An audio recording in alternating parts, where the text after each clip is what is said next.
Hello everyone, this is KazanaBR here. I hope you're all doing okay. I also hope the sound of that you can hear me well.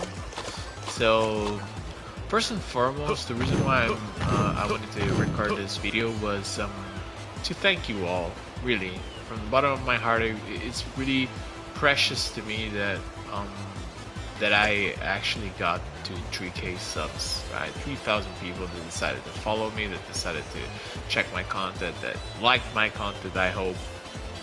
And that gave me a chance, and I really value that, and I really want to step up my game, because I do also know that I haven't been doing my best in that sense. Yes, I play a lot of Tekken, and yes, I tried to do a lot of stuff here that's different from other players, so I can kind of stand out in my own way. Of course, you have a lot of good gym players, a lot of great gym players, also some new great gym players popping up there. I know there's a guy called Jonathan Isler. I don't, sorry if I got your name wrong, but great gym player. There's Mr. Buffles, great gym player that's coming up. There's some other great gym players that are coming up. I always looked up to Devilster, to Nonstop Kyo, to also obviously CBM, Book, Daniel Mado, Leonidas Hugh Leonidas, so the Alpha Gene. So these guys are insane. They're really good, and I know I have a lot to learn, and I know I'm not even close to these guys, and that's fine, you know. At least I think we all have to try to find our pleasure in this game, like where we take our pleasure from. And my pleasure I take from basically trying to do different stuff, trying to keep, I don't know, Devilster's legacy from Tekken 7 a little bit alive, trying to keep, you know, Zen cancels alive. It's important to me that these things, that style is not lost in Tekken, that identity is not lost in Tekken. I know Tekken 8, it really got my nerves, because even like things like stance transition into burst, this was not automatic, as you can see in season 1. You had to cancel it, which was with demanded skill, and I'm all in for that kind of stuff. I do think, you know, skill should be compensated in every fighting game. I believe that that's a very important thing, but again, that's just my opinion thing here. I will stop the rambling. Yeah, I'm not gonna play rank right now. I just wanted to get in here to get a talk with all of you and have this little chat about Tekken, and also thank you from the bottom of my heart, from like really for all of the support, for all of the love. I cannot appreciate enough. And I wanted you all to know that I do not take that for granted, right? I do think that I want to step up a little bit. Never took it for granted, and this was always a hobby. And but I do want to appreciate everyone's support, and I do want to get better at it, right? I do want to provide better content. So hopefully you can all enjoy a little bit of entertainment. I think we all deserve this a little bit. Life's already too hard on all of us. So yeah, continue to grind, Jin bros and sis, and thank you very much for all.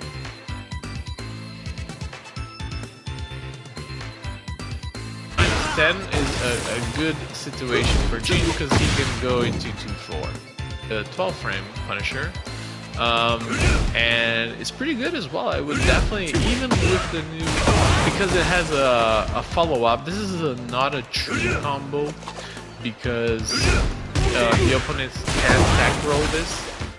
It is possible to get like all sorts of combos, you know. There you go. So, yeah. 13, perfect. So this can be punished either with +2 or 1.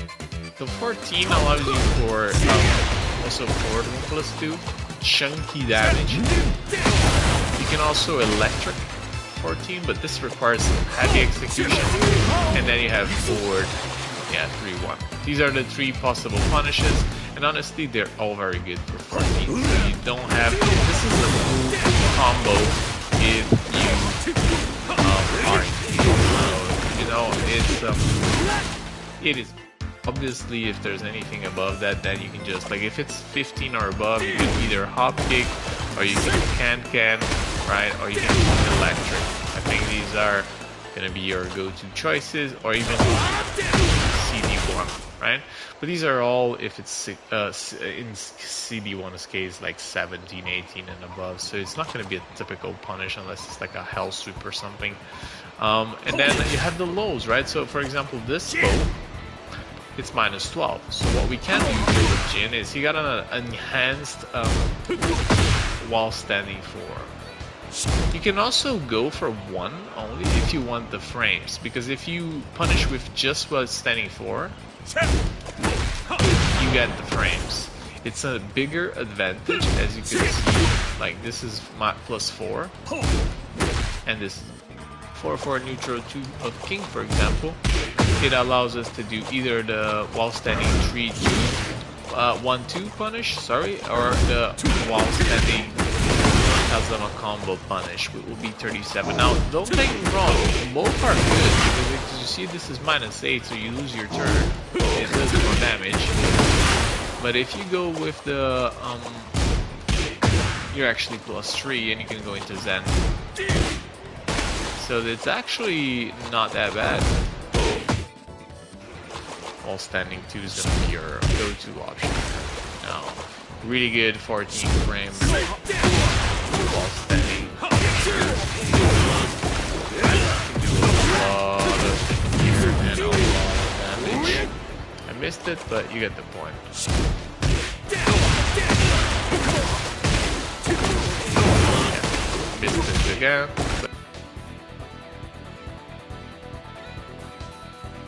The thing about Jin's parry is they're gonna make moves that are safe on block.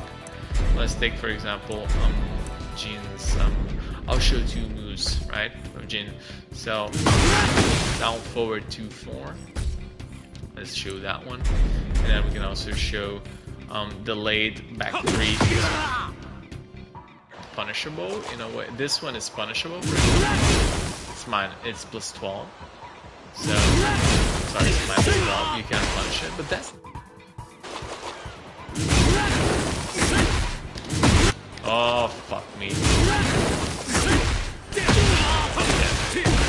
So, what if I do that?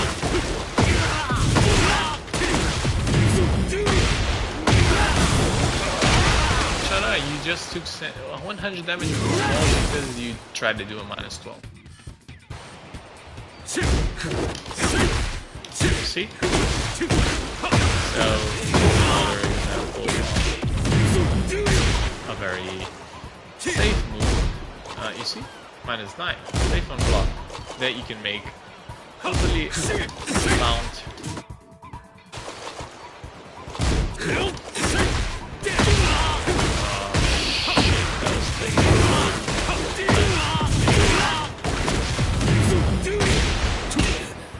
You get the gist of it. So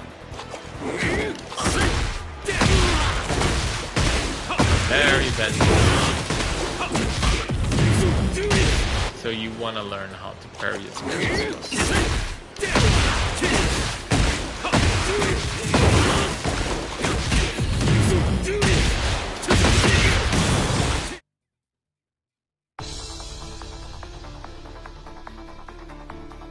So the one thing I also wanted to talk about is how to deal with.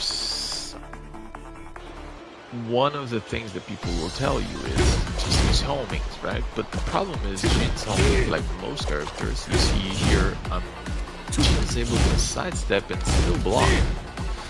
And good players will have this technique, and good players will have a sidestep block technique or a sidestep duck technique in like, I don't know, 13, 14 frames or even less, 13 frames, so they have enough time to block it. Same can be said for while standing 3. Even if I do it as fast as possible, or Zen 2, they can even duck and launch. So same goes for this one, by the way, but it's harder if they're focused on sidestepping. I think they will only do that if they got the read to duck the Magic 4. But anyways, this is a problem with the Jin, right? Because again, this is a punishable move. I can try it, tracks, but they will block it. This technique, they will block it. So how to deal with this, right? So one of the ways you can deal with this is realigning. So realigning does not need to have a sidestep. It can just be a dash. So for example, you see? If I do the down forward 1 immediately, it will track the tracks to this side. But let's say I choose another technique, like forward 4, it will whiff. However, if I realign, it won't. See? So it's as important as knowing how to deal with this with homings, which is, I'm not saying are discardable, they're just slow and they're going to be harder to land. It's also realigning. Realigning can also be done with sidestep. So if I know I can also sidestep to the same direction and it will realign. See, so this technique is very important, and it has to do with timing as well, because Jin will naturally realign if I'm playing and I'm not throwing moves. And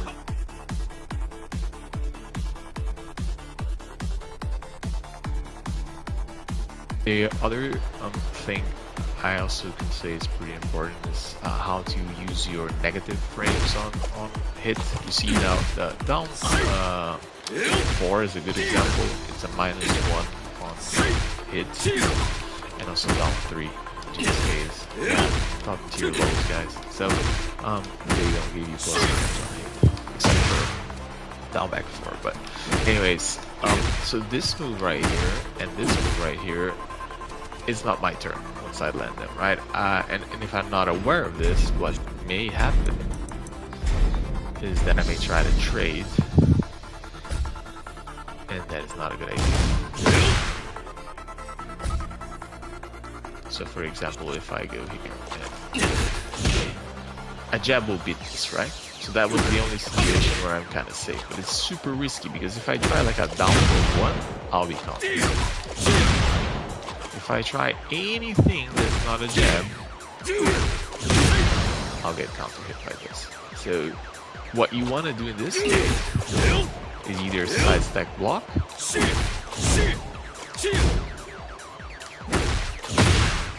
it's gotta quickly good, yeah. Or what you want to do is another downfall, because it has a high crush property. So this is also a very common flow chart.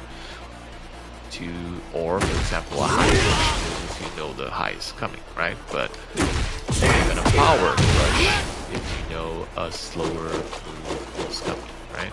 But there are options. So even though it's not your turn, there are options. And Jin is throwing a very quick move here, but there could be slower moves. If you know the opponent is going to throw a slower move, for example, let's say that the opponent feels like they can do like a... Sorry, that wasn't an immediate punish. Let me do it again. But let's say the opponent wants to throw a back forward to... Yeah, as a... whatever. They think it's their turn. They want to try to do this. Now, if you have that read, and you've seen them do that, you can save them. So, it's really about minding.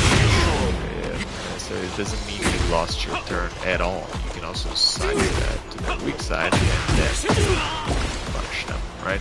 So just keep in mind, good players will know your frames, so you can use it to your advantage, because bad players will usually just try to mash, right? Trying to do that. And the problem with this is that you're gonna get read, you're gonna get blown up, and you wanna assume that opponent knows your frames. You can obviously test this in knowledge checks and so on, but once you figure out, then you can make decisions, more educated decisions, right? Instead of like trying to just guess. On Jin, so dealing a little bit better with sidesteps, with realignment and changing your timing and stuff, and also like using some of your low pokes to a better extent. So you see here, this is another good one. You see I'm just backdashing, right? I'm backdashing away, and then I'm getting a punish. So there's so many options, even though I am negative.